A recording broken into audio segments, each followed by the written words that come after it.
Yo, what's up mga paps? For today's video, umorder tayo ng signal light natin. Nagbi-blink, malakas ang ilaw. 4 na piraso, 2 sa likod, 2 sa harap, pang radar. Ito. Kabit natin yan. Ito yung stock na natin, signal light. Yan. Tapos yan. Kabit natin itong 2. Plug and play lang daw to eh. Testing natin. Ayan o, saksak mo lang siya dyan. Itusok mo lang. Yan, tapos yung sa kabila itusok mo din. Yun. Tapos yan natin, susi natin. Switch on. Oh, left.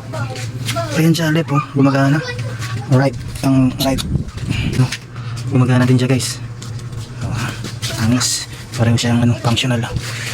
Pareho siyang functional. Okay. Sunod na natin ikabit mga paps. Itong sa brake light, tail light dito sa likod.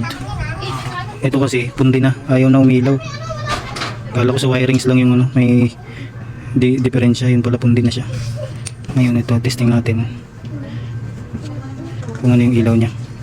Pag ang ilaw nito steady siya. Ngayon pag nag-brake ka, nagbi-blink siya pag nag-brake ka sa likod. So yun, kabit natin. Itusok mo lang siya, idiin mo lang siya, tapos sabi ikot.